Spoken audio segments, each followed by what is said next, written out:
I was out hunting, trying to make a few bucks, and just as I was about to pull the trigger, I noticed cash scattered at my feet. No idea who tossed it on the ground. At first I thought it was my lucky day, a little windfall. But when I looked further out, that thought vanished instantly. Not far off there was a parachute. The money had drifted over from there. A body lay on the ground, looked like the guy died on impact during the jump. Next to him was a black duffel bag, and the bills I'd picked up had blown out of it. There had to be several $1,000,000 in there. But I couldn't exactly celebrate because there was also a handgun inside. Clearly, this money wasn't clean. Still, this was the middle of nowhere, not a soul in sight. Who would ever know I took it? After a brief moment of thought, I grabbed the bag.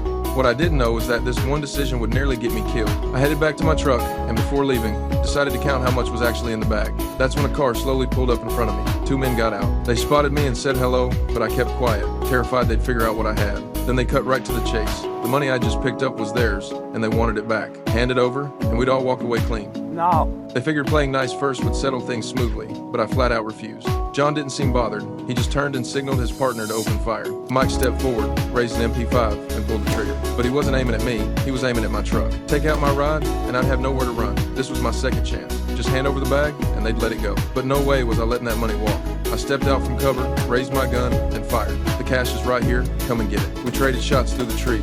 Using rungs for cover, I kept moving and firing, and actually pinned both of them behind their car. John let out this strange laugh. Couldn't believe a guy who looked so unassuming turned out to be this tough. After a few more exchanges, I realized I was in trouble. My shotgun was empty. I rushed to my pack, pulled out a flare gun, then punctured a gas canister, tossed it onto the ground a short distance away, and shot it with the flare. The canister exploded on impact, and the flare set off a massive cloud of white smoke. I grabbed the money bag and bolted. Years of hunting in these woods meant I knew every inch of this terrain. What I didn't know was that there was a tracker hidden inside the bag. Meanwhile, John called in another guy. They planned to use the tracker to close in on me from 3 different directions, converge on one point, and take me out. John was the first to find me. We traded a few rounds across a small creek, and then I took off running with the bag. What I didn't realize was there was another mercenary waiting up ahead. The newcomer in the cab was slowly closing in, and he spotted me fast, tapping off bursts from his submachine gun in my direction. I wasn't about to face him head on. I turned and disappeared back into the trees. I'm a hunter. I'd rather stay hidden in the shadows and wait for the right moment to strike.